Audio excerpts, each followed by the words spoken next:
What's good, beautiful people? It's your main man, Big G, here on Industry Talk, and welcome to Primetime Pod, the hottest information resource outlet for all things entertainment, breaking news, celebrity interviews, and the hot topics of the day. Make sure to like, subscribe, and follow us on all social media platforms, our Facebook, Instagram, TikTok, Snapchat, you name it, we're on it. Just Google us. Boss Talk Podcast 101 Primetime. Okay. And Shit. Prime Time 5. Make sure you check it Cow. Why the fuck you think he missing? He say that. Yeah, and Centerville a whole lot. Now I'm not trying to get a little messy with you. Time is money. They go trap.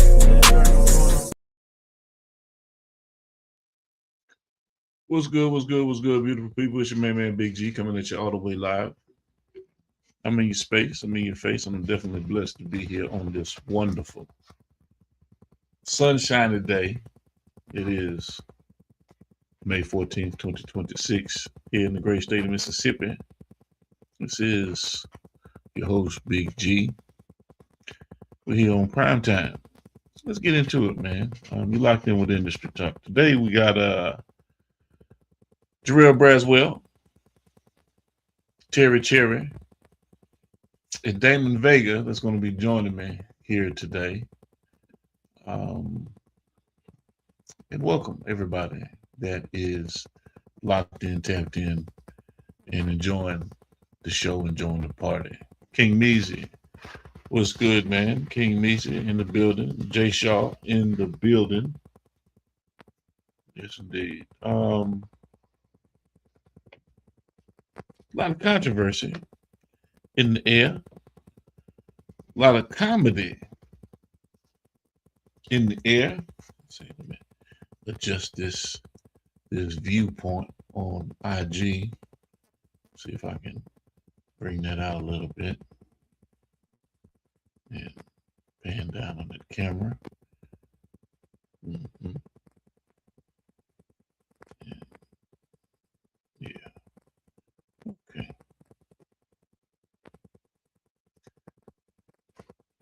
So y'all can see all the little gadgets and shit that I fuck around with when I'm up in here. Kevin Hart and the roast situation. I want to talk about that a little bit. I didn't watch it. I've been seeing clips. What's everyone else's take on it? Because I know some of you guys that lock in have actually seen the show. I'm going to watch it. I assure you, I'm going to watch. I just hadn't had the time to sit down and watch it. I enjoy comedy. So it's a little edgy, a little controversial, but roasts are just that. You know, they dig down, especially your friends and people that know you, and they pull out all your dirty laundry and they air it out and supposed to make light of it. And thick skin or not, you know, you say something sideways about me, I'm gonna bust you across your fucking shit. I don't give a damn. So that's why I don't do roast, or don't want to be roasted, or don't entertain the roast side of it. Now I love comedy. But sometimes people take shit a little bit too far. You know. And that's just my personal opinion. Yeah, can I take a joke? Of course I can.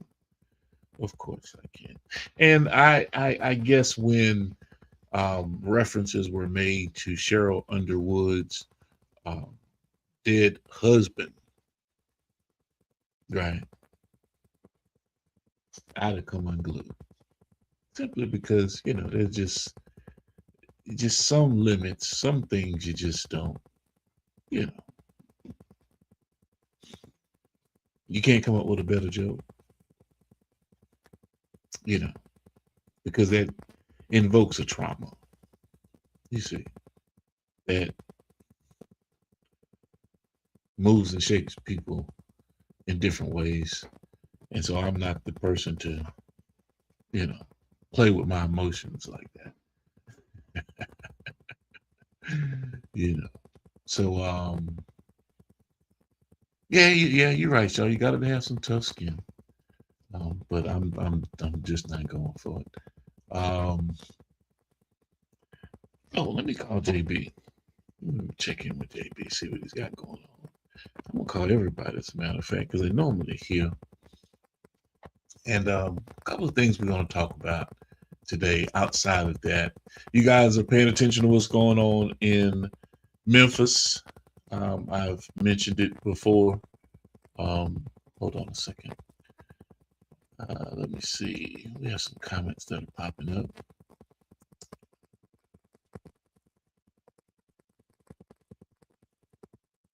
Okay. I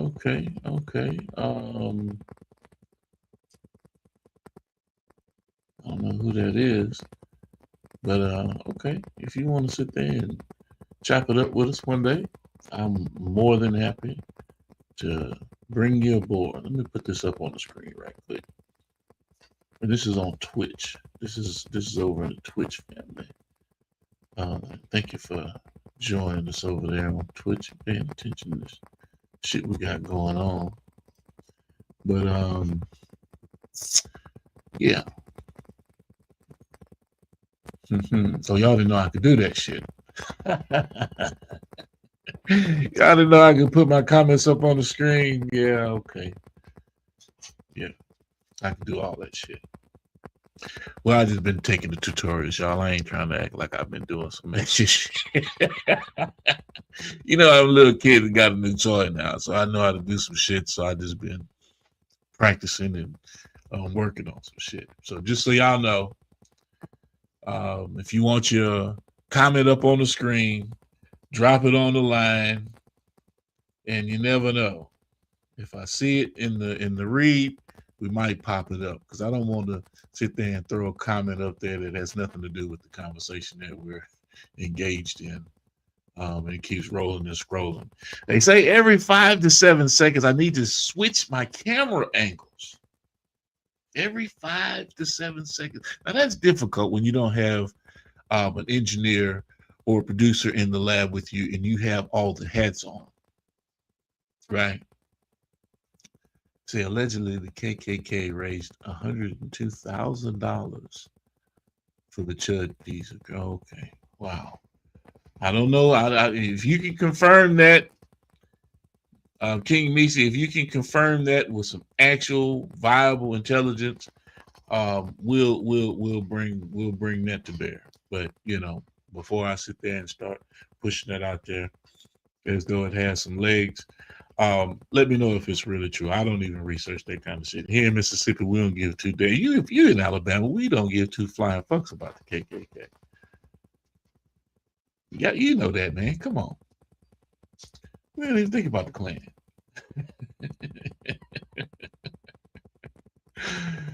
You know what I mean? It's too much. They've gone into hiding. Do you understand? They're not marching in the streets. They're not hanging individuals from trees, burning crosses in yards. No, not in Mississippi and Alabama. They're not doing that. They might pretend to do it in other places. The swastika movement, the skinhead movement, and I'm not saying that these aren't viable groups. That isn't what I said. But they know where to and not to do shit. You don't see this shit springing. When you see those imitation people doing things like that, they're up in the north somewhere. They're in places where there's a shock factor. Because if they do it somewhere in the south where they know they're going to get a brick thrown at their head or a bullet in their ass, come on, man. Let's. And you know that's why you haven't seen it in Mississippi, Alabama, Texas, Louisiana, Florida. Come on now. Don't do that. Y'all know better. Don't test my patience or my intelligence when it comes to the Klan. Now I live in Mississippi. You know what I mean? Or Tennessee. You know, the Klan ain't moving around like that. Y'all know that. These youngsters these days, they don't give two goddamns about themselves, nonetheless. Somebody walking around in a white sheet talking about kill a nigga. Oh, really? That's almost funny. Shit. Come on, y'all. Anyway, let me get back to this. Let me bring Damon into the situation. Damon had made it to the building. Damon had made it to the building, ladies and gentlemen. Hey, Mr. Vega, Damon, how you doing? I'm doing well, man. I'm doing well, man. How you doing? Man, I just buried my grandmother today, man. She's 100 years old. Man. Oh, Yeah, man. Why you ain't have to jump on here today, man? Oh, man. no, man, you've really been a big inspiration for me, man. And I just, like being on the podcast, man. You feel like family to me, man. So when I was sitting outside, man, and I seen you tell me to hit the link, and I was like, Yeah. I'm coming. Okay, But okay. Well, we all family, man, and I appreciate you, man. But normally you text me stuff. You didn't text me nothing about the funeral. I wouldn't have bothered you. no, it's okay, man. I thought I did. I've just been going through a lot, man. You showed sent me some music. You definitely did that. Yeah, you know me. Yeah, I sung right before they was putting her in the mausoleum. I got up there and sung that song "No More." Right. It really touched a lot of people, but that was one of her favorite songs. So it's just been real busy today. Right. But right. it was packed, man. It was packed. She was truly a good woman, man. Really a good one. She been serving Christ ever since I was a little kid, man. She never wavered, man, in her belief. Yeah. Now, prayers go up and out to your family. 100 years, a century, that is unbelievable in terms of living life. She's seen a lot, experienced a lot, and lived through some of the same things that we're talking about present day as it relates to the Civil Rights Movement, the Voters' Rights Act, the Civil Rights Act, 64, 65. North Carolina was just, people don't want to say it's the South, but it's a part of a lot of things that took place in the South, North Carolina, South Carolina. You know what I mean? That whole stretch along this corridor. So, I was just making mention to something that my good brother King Misi was talking about as it relates to the Klan, and it's a whole other talk topic, but the Klan was brought up, and you sat down in prison for 27 years, right? And falsely incarcerated, indicted. Yes, sir. But let's talk about the reality. You still had to deal with shit inside the prison walls when you were there for 27 years. So one thing in particular I want to tap onto, since we're talking about the Klan. I mean, you saw firsthand the skinheads, different individual white supremacy group in prison. Yes? Okay. Yeah. So although you carry yourself in one particular way out on the street, how did white supremacist groups carry themselves behind those walls? Oh, in North Carolina, they come up with a thing where they're outnumbered in North Carolina prison. So it's like the things that they believe in, as far as the things that they believe in, they're allowed to deal with the blacks in there, only to survive, and then things go back to the way it was when they get back on the streets. Because I mean, you would actually see them mingling with some of the blacks and walking around with swastikas on their arms, and you knew that it was just only a rule that they made up. But in Ohio, they would all try to get into one dorm, and to where they didn't really have to mingle with the blacks, and they would buy their commissary, just eat out of the commissary, because you could draw $134 a week, so they wouldn't have to go to the child hall to where they'd have to mingle with them. So it was almost like a segregation. But when I was in Mason, Tennessee, it got a little deeper.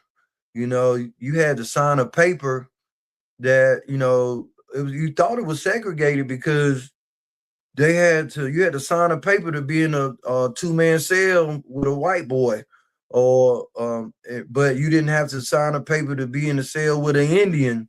So it's kind of funny, but the Mexicans, they consider themselves, when they write down their ethnic, they put white, you know, so you couldn't be in cells with them either unless you signed a paper. But I was listening to you right before I came on. You was talking about down there in Mississippi, and it gets deeper and deeper down there, but it's just really camouflage. You know, like, I guess if you went out to California, it's a lot stronger, but here in North Carolina, it's almost like everything is kind of fabricated with them. It's you see the fakeness, because if I'm gonna represent a certain group, then I'm gonna be real about it. All the way across the board. In North Carolina, they got prisons up there in the mountains, and that's where all of them try to go to, because 80% up there is white, and a black man go there, and if he got in a lot of trouble in the eastern part of North Carolina, and they couldn't control him, they'll send him up there in the mountains to them white camps to try to get him straightened out, because those officers up there was racist too, and they was those skinheads. You know, you had officers there too that was representing. So if you went up in the mountains, you might not make it back, or you're gonna get beat or whatever. That's how it was. Yeah, right. Yeah. So my point was, outside, you know, down here in Mississippi and our surrounding areas in the South, you know, we weren't and still don't go for that bullshit, right? And just like inside, when you have those numbers, white supremacist groups aren't out there, you know, rabble rousing and acting like they now they know they're gonna get their head bust to the white meat. You sit up, man, you better act in accordance, you know. So you be who you are. Nobody knocking you being who you are. But don't sit there and act like, you know what I'm saying, you're just gonna be disrespectful and say some off the wall shit and not expect to get slapped up. You know what I'm saying? Come on, man. Something gonna happen to you. You see, so in Ohio, that's what I was, you know. Yeah. In Ohio, they beat them. They beat them. If you racist and you got them marks on your arms and stuff of being skinheads and Nazi lovers, them guys beat them. They don't have a chance up there. Period. Yes, indeed.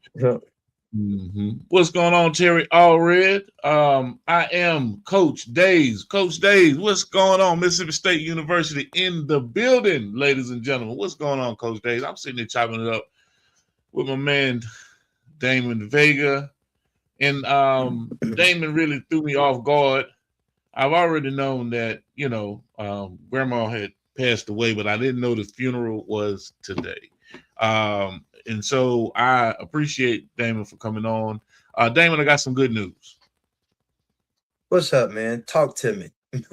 March 3rd. This ain't got nothing to do with the music. This don't have nothing to do with the book just yet. No, we're still working on that. We still need to get on the call and get all that stuff straight. But I do have some good news about a conversation that I want you to start having with a social worker that I reached out to, right? A counselor that I reached out to, Emily Mitchell, out of the Houston area. And May 21st, you guys are going to be on this thing live with me, talking about you, talking about trauma, talking about healing, talking about because I've already said it. I am not a doctor, right? I'm a good listener. I can network, I can communicate, but I'm not going to pretend as though I have the answers that a counselor or psychologist or a psychiatrist may have that can address what you may be experiencing or give you the terminology. all I can do is just talk to you like you're my brother.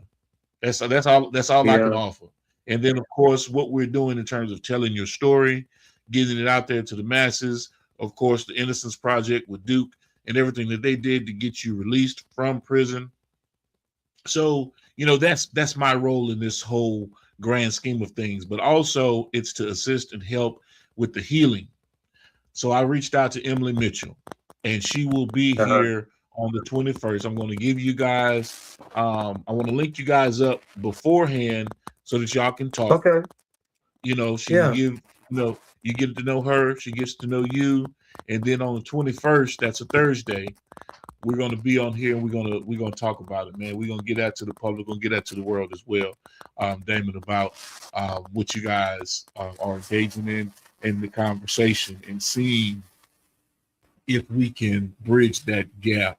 And now there's a little bit more to unbox because now you're dealing with grief. You're grieving, you're mourning the loss of your grandmother. Not to mention having the traumatic experience of having to try to resuscitate a young lady at your job, nonetheless, that overdosed. So there's a lot that you're dealing with. Terry Allred, what's going on, brother? There's a lot that you're dealing with, Damon. And, so how do you feel about all of that, man? Man, I've just been, I really hate, I'm glad that I was there, but I think back about what you said and don't think that I wasn't thinking about what you said too after what I done been through. And I'm like, Lord, I'm up in here, this woman did it. And then I see how I got railroaded with that other mess. And I'm like, I was really kept looking for somebody else to come in there and take over, but I was glad that that dude did come in there and it was people that witnessed that person. And it really did. You wasn't the only one that asked me. It's crazy because several people asked me how I was mentally, emotionally, and like I told them, I'm not feeling too good right now, but I'm not gonna go out and relapse or nothing like that. But I ain't gonna lie to you, I sure did think about drinking a beer, but right after that. But I guess those thoughts did come to my mind, and if I would have fell victim to it, then it would have led to something else. That's because you're human, David. That's because you're human. If somebody says, "Oh no, I ain't thinking," you're a lie, man. That's a lie. You know what I'm saying? You're in a situation where you find out, okay, what did she OD on? Did she OD on heroin? Did she OD on pills? It's kind of hard to OD on crack, but did she OD on crack? I mean, what was the I'm assuming it was fentanyl because it's a lot of people. It's a lot of deaths here in Greensboro, North Carolina right now. I got this thing on my app called Crime Radar, and 60% of it is police responding to fentanyl overdoses. Right. 60%, yeah. But I want to say something to you too, man. You got a lot of people here in North Carolina that really think that you are a very good person with this podcast. I mean, they tell me that they really love listening to you, and you're very well professional in what you're doing. So I really wanted to let you know that because I've had several people come up and tell me they act like they know you from somewhere. I don't know if they say you look like somebody, but they say that they are really impressed on what you're doing. I appreciate that, Damon, and tell them I appreciate it. If they want to come on the show and tell me to my face, I'm here for it all, Damon. Yes, sir. Most definitely. But you know what it is though, man. Can I be honest with you, Damon? Yeah. I just be myself, man. That's the easiest way for me to. If me talking on this thing and me talking to my family and friends, I'm the same person. And I don't know how to be any other way, whether you like me or love me, hate me, if I rub you the wrong way, I don't know. I'm just being myself. And it's hard to be something else when that's all I've known and grown to be, you know. And so when I talk to you, when I talk to Terry Allred, when I talk to Jonathan Shaw, when I talk to Jarrell Braswell, Terry Cherry, y'all would know if I'm being fake, because y'all will talk to me on the telephone off of this box that we're on, right? Or from in front of this camera. And so I know that may be some of the limitations in terms of why I haven't gone Hollywood yet, David, because I can't conform to that element because it's not me. You see, if I can't be real with my guests, if I can't be real with my friends, if I can't have open and honest conversation with you, then I'm wasting my time. You know, I mean, what are we trying to push out there to the people? Something fake? That's why you don't see me all dressed up in the fancy suits and, you know, the trimmed up. I know every part of that is an aesthetic that will sit there and catapult your page or your profile into the stratosphere when it comes to how you look on screen. That's not me. I can't cut my hair every day. My shit grow back instantly. I cut my hair today, it'll be back grown tomorrow. It'll be look just like this tomorrow. I can go cut it tonight. I've done it. Yeah. So I've gotten to the point. I mean, I got a lot of testosterone, man. I mean, you know what I'm saying? I'm just, you know, I know that if I start to do that, then man, I don't like cosmetic bills, man. You know, and I do a lot of this shit myself. I like my hair. If I sit there and shave my shit off, man, I get little goddamn bumps and shit that itch, and I don't like all that shit. I don't care how much alcohol, how much this, that, and the other. Damn. So I just like being me, man. I keep it simple, and the easiest way for me is just to have good conversation with you, man. You know, just have good conversation. I appreciate that too. Man. So what else? Have you gone back to the job? Let me ask you that. I mean, they should have given you some time to mourn, some time to grieve. Did you go? Have you gone back to the job? Oh yeah, I've been back several times, but okay. Yeah, he told me that the job was part-time, and I told he would always let me know in the morning whether he was gonna need me or not. So I had to tell him, look, man, you got to let me know the night before because I can sign up for a day labor on my days off and make $150, you know. Right. So, you know, I want full time. And then they called me at the job and told me they had offered me a job in Archdale driving a forklift, you know. So, and that was full time. So, but if I tell you I'm going to be dedicated to you, then that's what I'm gonna do, but I want you to help me also. Right. You know, you was worried when I first got that forklift license. You was like, you still gonna come work for me? And I was like, yeah. So, you know, you said you needed me. Well, let me know that you really need me. You know, so I'm just glad to be working right now. But as soon as an opportunity come open for me, I'm taking it. But it was only $1 more from what they were. Yeah, it was only $1 more from what they were paying me, and it was a little further. So I said I'm better off than because gas prices here is $4.20, $4.25. So I'm already going out there to the airport, and I'm on the other side of town. So right now that'll just be best for me. You know, so yeah, I know things gonna work out. I know in my heart that things are gonna work out for me. Right. What kind of vehicle do you have? My mom gave me a 1998 Buick Century Unlimited that had like 165,000 miles on it, but I was told that I need a motor mount. One of them is bad, so they don't want me driving on the highway, so I have to go all the way through the city to get out there by the airport. So, but it's very reliable, but until I get that done.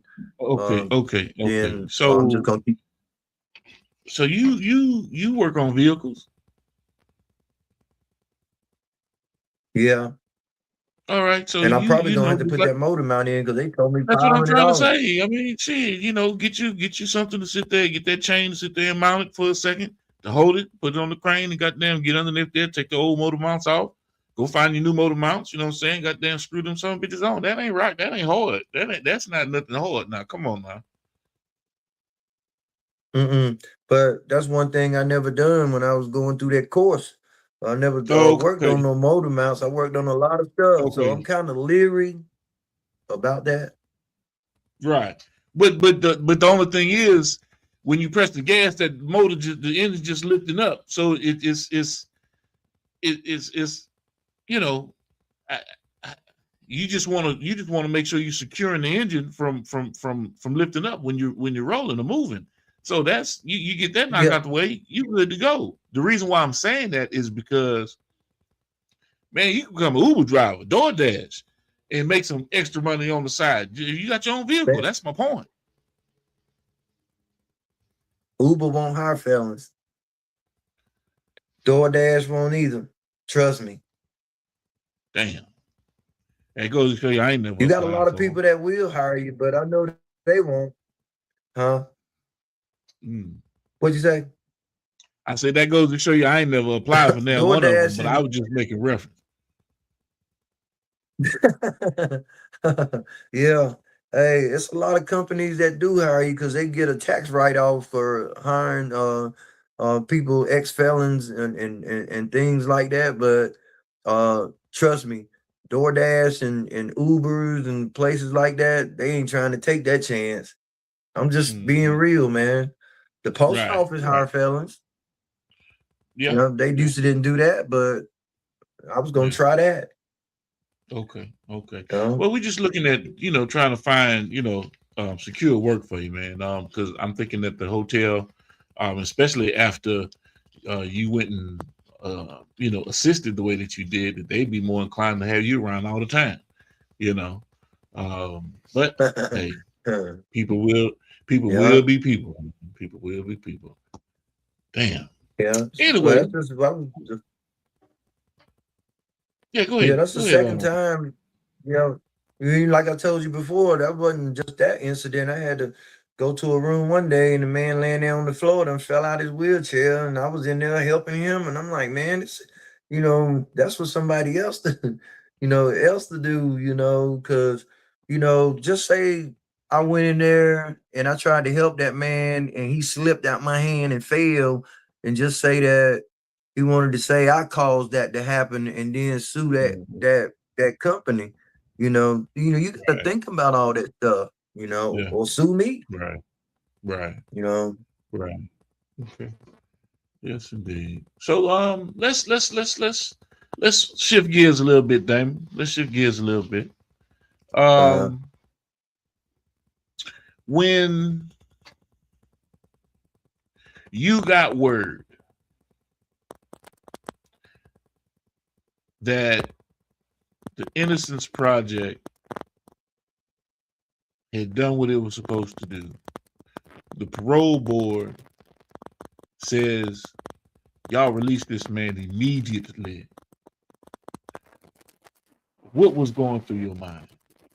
What was going through your mind knowing that I'm free?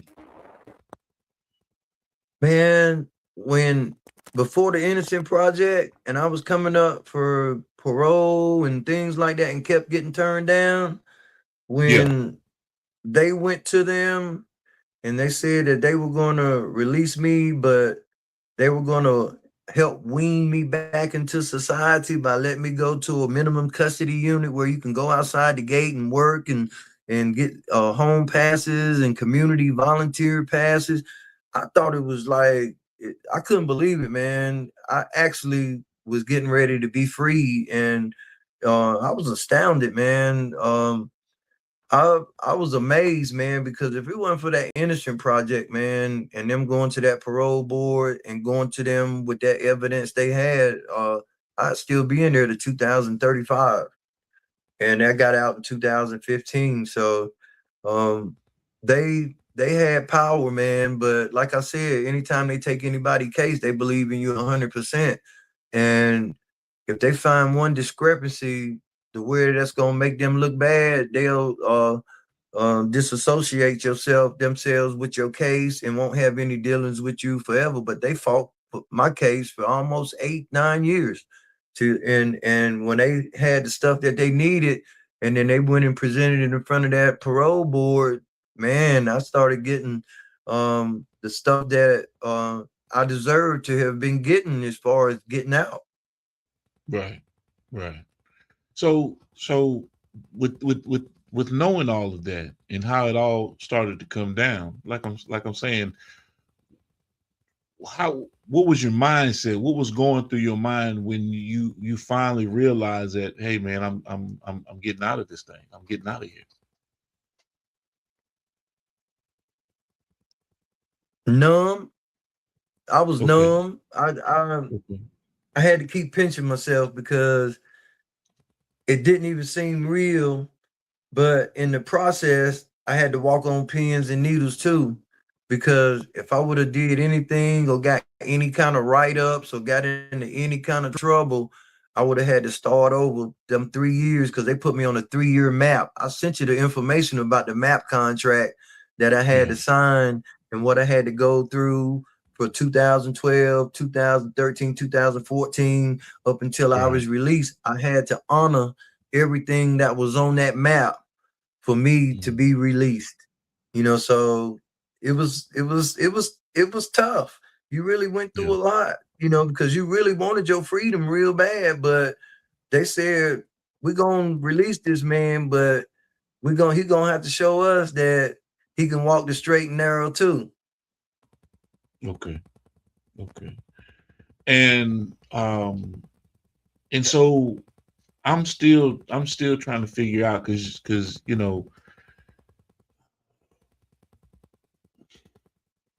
make some sense to me why you had to have an infraction. Remember you were saying that you had to have an infraction or it looked too clean. It looked, over 3 years you ain't done nothing. You ain't had no problems. You ain't gotten no conflicts, no arguments. Make some sense to me why the parole board would look at it as though you're trying to con your way out of the system just because you are trying to be on the straight and narrow. That was before I reached out to the Duke Innocent Project. It's like Okay. every time when I was going, I'm on my 10th and 12th year, and they looking at my record and they was like, it ain't nowhere in the world you doing this time and you ain't never got no infraction. You conning your way out the system. I'm like, how in the world can you con your way out the system? They tell you for you to get out, you're going, it's best to be good, so I went and started getting infractions. And I can tell you, assault, fighting, misuse of medication, just, write-ups. And you know what?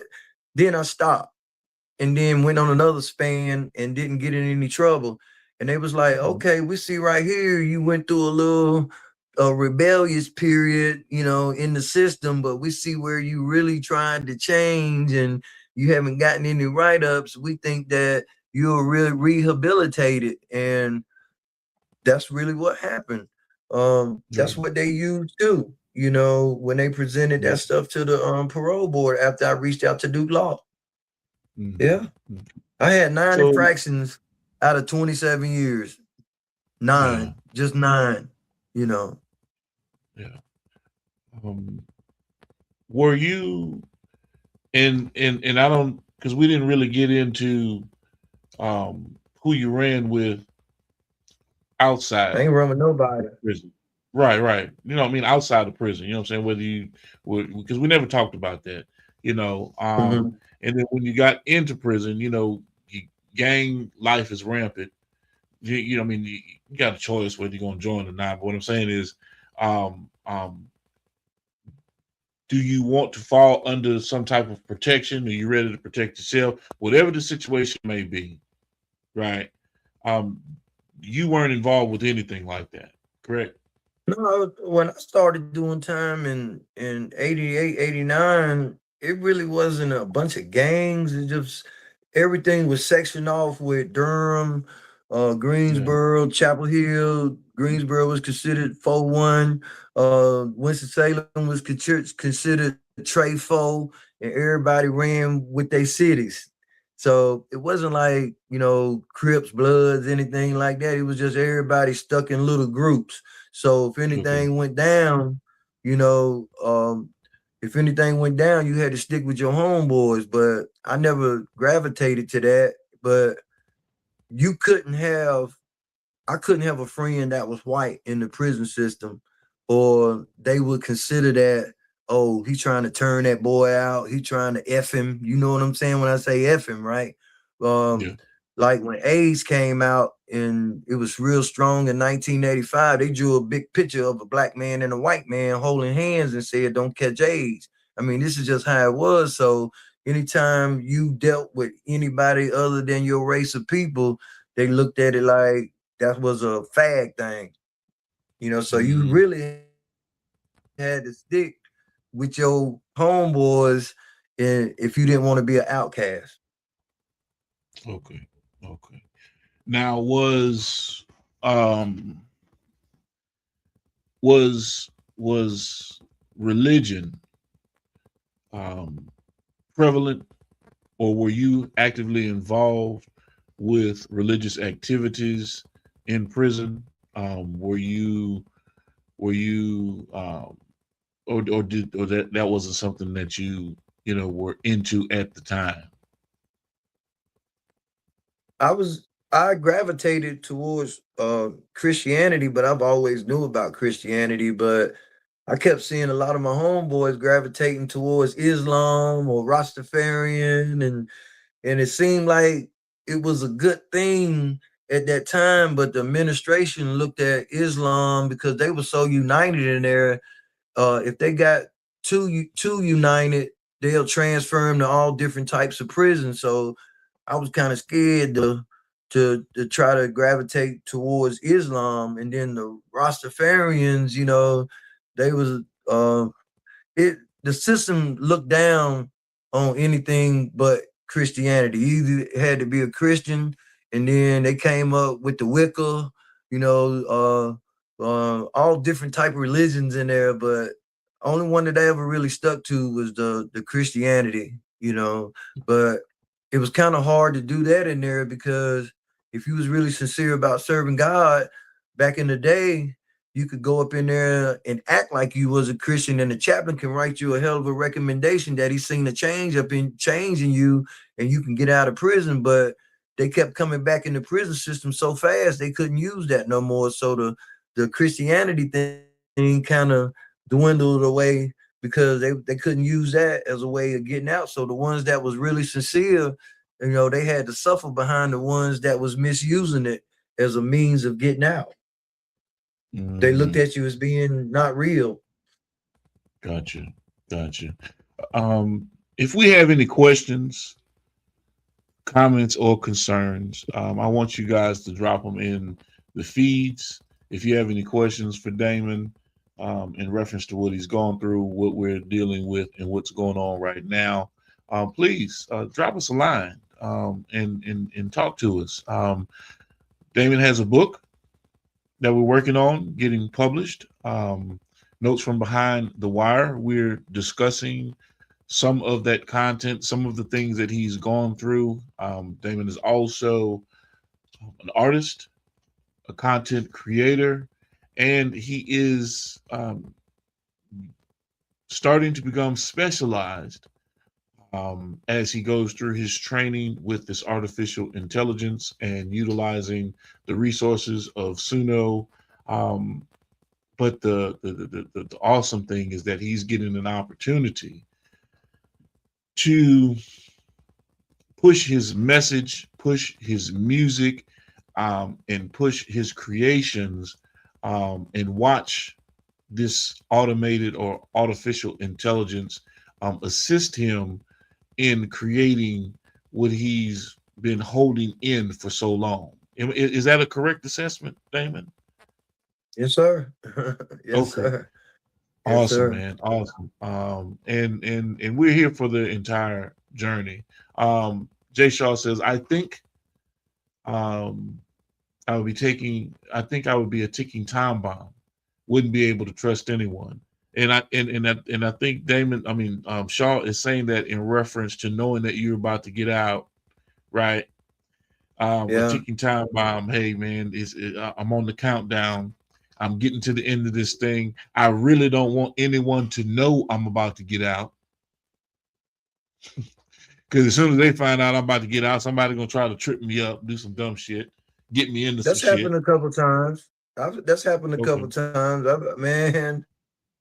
I had a dude try to fight me, man, right before I got out, and this dude called me every name in the book, and I had to sit there and soak it up, man, because I was like 2 months from going home, and that dude had an ice pick and had a lock on a belt, and it was a dude on down the aisle had lifted up a chair that had a blade on it for me to get. The name was MacDougal, and he was telling me to come get it, and I was doing like this, and that was probably one of the worstest times for me, because I really wanted to go in and fight that dude, but all he was trying to do is he didn't want to see me go home.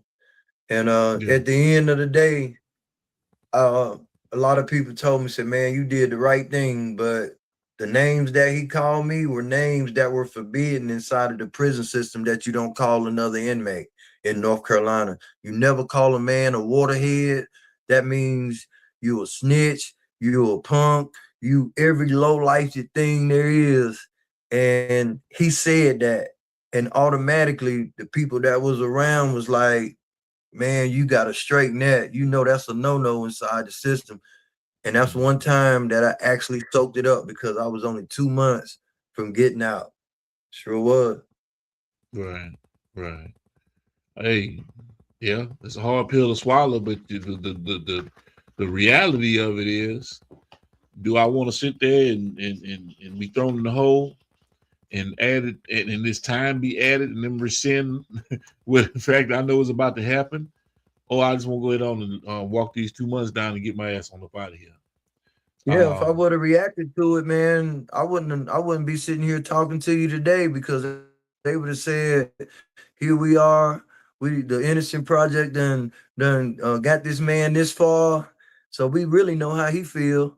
If he, if I would have went and done what I would have done, then that would have set me back years. And like I said, I don't know, I could probably still be sitting in there. That would have really threw me back from what I was trying to accomplish and what them people had reached out to try to do for me to get me free. Right. Jay Shaw says, the same way, like the director that directed the Dolomite movies was saying with the sergeant that called him a racist name, and he had the pistol on him, and he held his composure. That is so true. But he did learn something in that conversation. Remember that too, Shaw, because Sarge might have been drunk off his ass the whole 9 yards, might not have remembered the conversation, but he did tell him. He said, "Hey man, you just like every other nigga here, basically." You know what I'm saying? He said, or are you something other? That's the question that you have to ask yourself. Because you got a bunch of folks here that are just goddamn going along to get along, not getting anything out of what you're here for. You're not learning, you're not taking no classes, you're not trying to advance, you're not trying to sit there and get higher in rank. You just happen to be in the motherfucking Army, in the Navy, in the Marine Corps. You just happen to be here. Yeah. But these white folks don't give two flying fucks about you. But you've been given an opportunity, and this is dealing with the military, not prison, but you've been given an opportunity to advance yourself and your position and secure something in the future for your family, but you sitting here just fucking off. That's basically summing it up. Yeah. And of course, Corridor had to sit there, bite that pill, because he said, shit, I'm sitting there with a pistol in my hand. I could have blew this motherfucker cap back and, yeah, could have made up any kind of story to get out of it. You see? So but he had restraint, and as a result, had an illustrious career in the military, gained some insight just through that conversation that changed him, that he was saying in our conversation. So yes, you're definitely correct. We're sitting in a similar situation here with Damon, similar in the fact that you had to use restraint and not attack, although someone was trying to invoke something out of you. And they were doing it intentionally because they knew you were going home, I would imagine. Yeah. Hey man, Yeah. you had it was a place in the North Carolina prison system. They used to have a place, man, called Dorothea Dix. And it was for people that were mentally messed up, really mentally messed up. But Yeah. they done away with sending them people to that mental hospital, and they just started putting them in the prison system. And you really had a lot of people, man, that was really messed up in the head. So you never know. You never knew when somebody might attack you for no reason, or somebody thought that you might was looking at them and you wasn't even looking at them, period, and just walk over and cut your throat or start stabbing you. So you really, that's why to this day, I don't let nobody walk behind me, because I done seen too many incidents where people have gotten their life taken or got seriously injured behind mentally challenged people that was just overcrammed into the prison system. They got mental health places in there now, but they're not giving them the kind of treatment that they need. So you might be laying in your bed, the next thing you know, you got a big thing of hot water thrown on you that came out of a microwave just because somebody thought that you was looking at them wrong. So that's the reason I'm the way I am today, as far as that paranoia, because I'm thinking out here it could be the same way. Right. And it can It be. really does. So yeah, and it can be. Yeah, it really does come to you psychologically.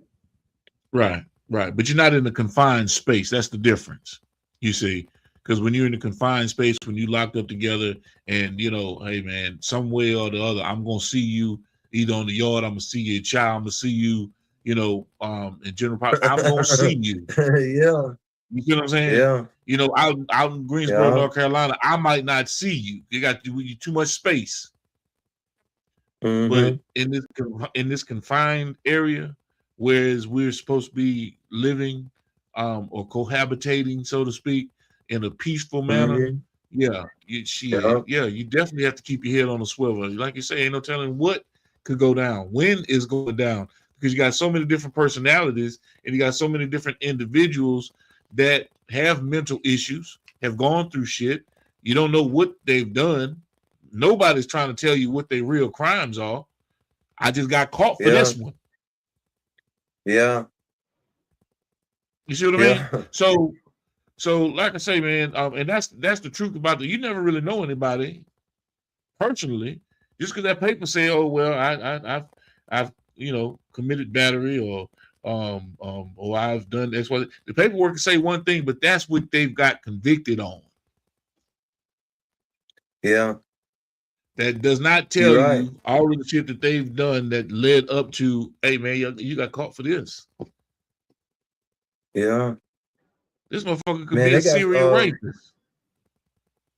Hey, and it's a bunch of them in there too. That's right. It's a bunch of serial rapists that's in there. Yeah, a bunch of child molesters, a bunch of serial rapists, a bunch of murderers, and that could be your bunkie. That could be the dude sleeping up above you. Yeah. So, like I say, man, this is real life, real conversations, and Damon Vega has committed himself and his time to sit here and talk with us about this, about his life, about his book, about his music. And Damon, I do want to say thank you, and I appreciate all of the well wishes from individuals in your area that have probably seen my doppelganger. It's not me. They don't know me. You know, they might. They're like, oh man, I think I know that guy. Well, yeah, they probably seen clips, throughout the internet.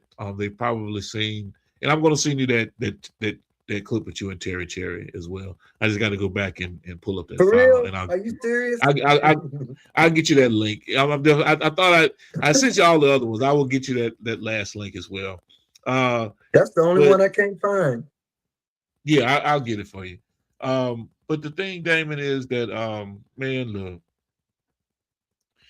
as long as and I figured this out, as long as I stay consistent, as long as I stay engaged, as long as I continue to be authentically me, and of course everyone that's normally here with us, Jarrell Braswell, Terry Cherry, and we are doing what it is that we enjoy doing.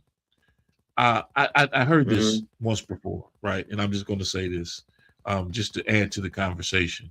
When you're a creator, you're not creating, or an artist, you're not creating for an audience.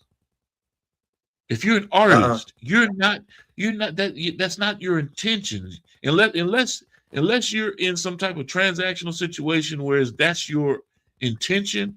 No, but if you're a true artist and you believe in your craft and what it is that you do, how you want to present it, how you want to curate it, how you want it to sound, make it look, whatever the case may be, you're not creating anything for the audience to consume. You're creating something for yourself, something that comes from within you, something that inspired you, and you want to put it out there. You want it to come out. Now, if the world picks up on it, now that's a plus. That's a plus. But I view this whole situation with Industry Talk, the connection with Boss Talk Podcast 101, Boss Talk Podcast 101 Primetime, and everything that we do here with promoting our artists, promoting the individuals that we work with that have books, helping individuals with website development, graphic illustration, whatever it is that falls under the umbrella of everything that we do, right? As long as I am creating from my heart, from within, and I'm happy with what I produce as it relates to this, man, that's success. That's a success to me, Damon. That's real. That's success to me. And when I can share the platform with individuals like yourself and everyone else that comes on and enjoys this with us, and that's what makes it so easy to sit here and talk. I'm not expecting anything out of it, right? Outside of me getting to know you better and us building a really strong relationship, and knowing that on the other side of it, something good's going to come from it. Yeah, man. Yeah. So, Damon, before we get out of here, because we've been talking for an hour, whether you realize it or not, I'm going to give you, hey man, and I enjoy it. I'm gonna give you this opportunity, man, just like we do all the time, man, to do your thing and talk to the people, let them know, how to reach out to you, how to sit there and follow you on social media. Let them know about the book. You're getting ready to get that thing dropped. Tell them to tune in with the music, whatever it is that you want to say. You want to pray, you want to give us a tune. I can't let you get off of this thing without being who I know you are. We good with that, Damon? Yeah, I hear you.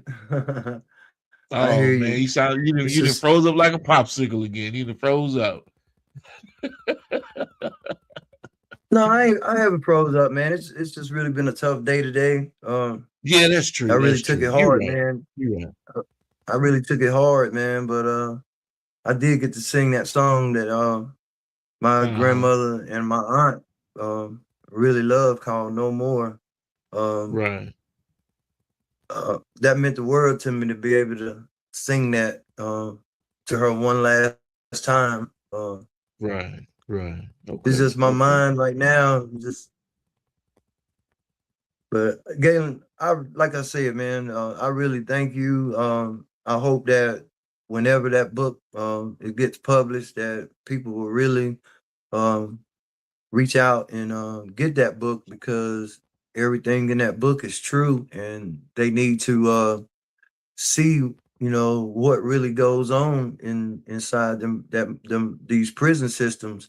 There's so many black young guys that are in there um, that didn't take life serious and are sitting up in there with 2, 3 life sentences, and they know that basically they're going to be in there for the rest of their lives. So they're in there with that I don't care attitude, and these prison systems here in North Carolina and when I was in Ohio are full of young black men that are going to be there for the rest of their life. They made it possible for them not to get out, and we're being targeted here in Greensboro, North Carolina, by the police just for being black. It's 60% of that going on right now, and the town commission is really speaking on that, and even white people are even bringing that out. What's going on? Y'all targeting all these black people. But what I'm saying, I want to say this to any of the young crowd that's out there. Look, man, these people, these white folks out here are not playing. They're trying to take all the black people off these streets that they can. They taking where the city used to be black downtown, they're turning everything white down there and pushing all the black people to the outskirts of the towns. And it's not just in Greensboro, it's in Ohio, it's in Chicago, it's everywhere. So all I'm saying is, please just take heed to what's going on, because things are really serious and it really needs to be a serious change. Thank you. Yes, indeed, ladies and gentlemen. You've heard it here first from our good man, Damon Vega. Damon, I appreciate you, my brother, for locking in with us. And I will get you and Emily Mitchell on the phone together prior to the 21st. So be on the lookout for that call, Damon. Be on the lookout for that call. Hey, and Galen, I thank you so much. You know what somebody had a nerve to say to me before I get off? Yeah, they talking about what was I doing on Roland Martin. I said, that man don't look like no Roland Martin. I damn sure don't look like no Roland Martin. You know what I'm saying? I ain't knocking Roland, you know what I'm saying? But I mean, I'm not. I guess I can take it as a compliment, but I don't take it as a compliment. I think they were taking shots at me. But that's all good. But man. Oh, I straightened that quick. So I wasn't on no Roland Martin, man. I was on Industry Talk with Galen. That's right. That's right. That's right. That's what. Let them know, D. Let them know, David. Shit. Yes, indeed. Yes, indeed. I appreciate you, David. And hey, man, it's been fun. I had a great time today. Look forward to next week as well.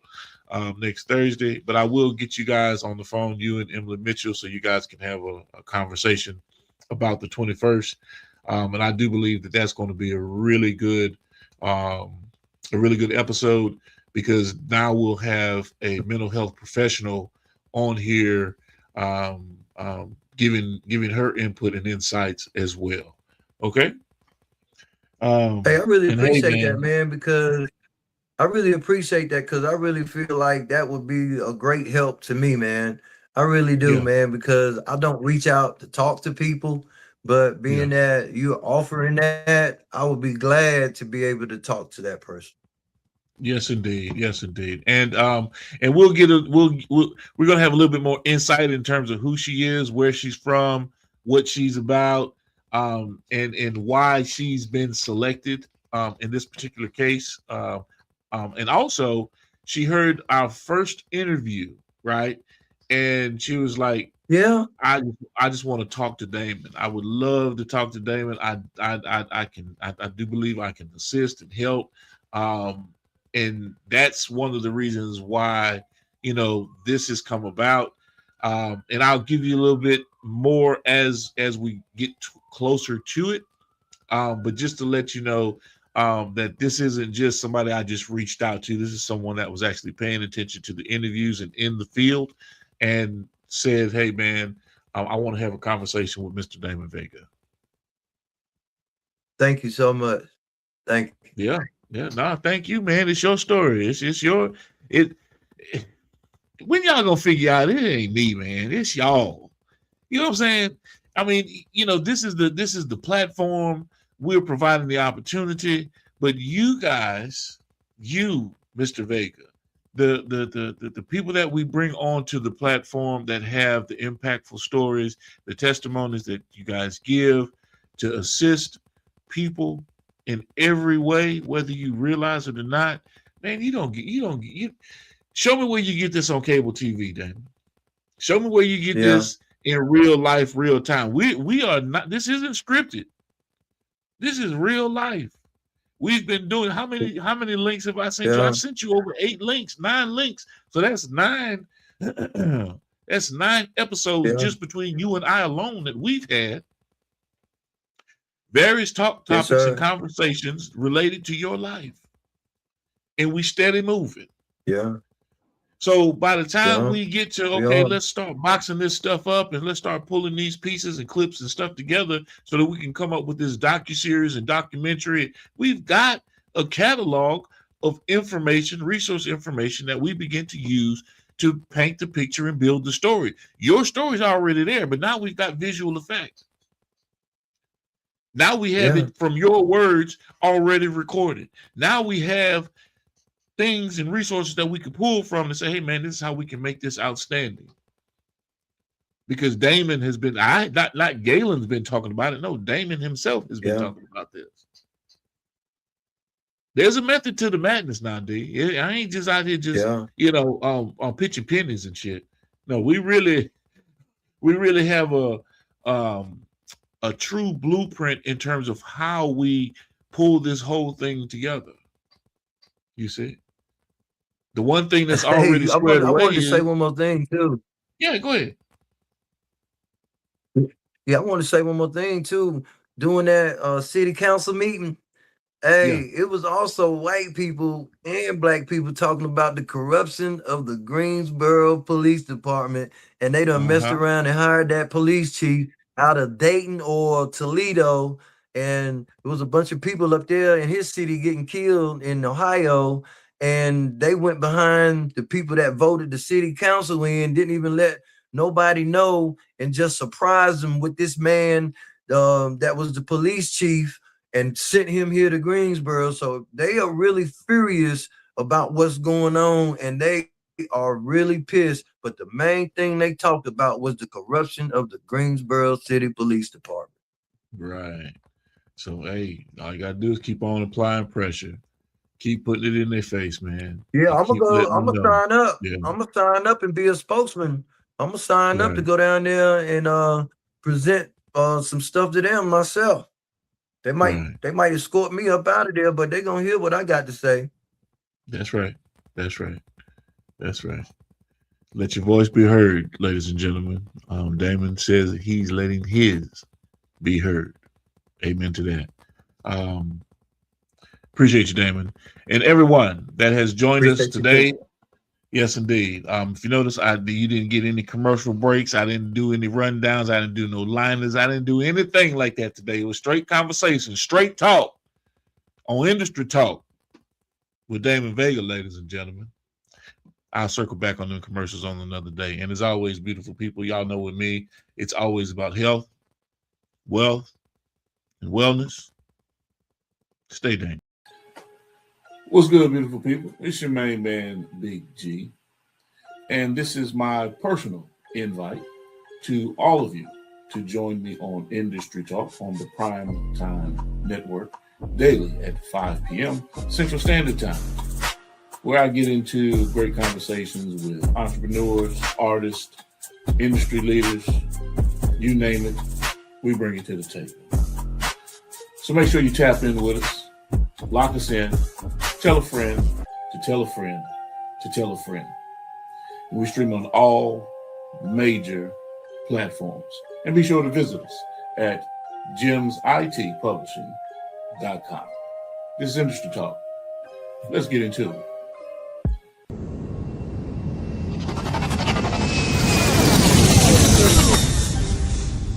Motion.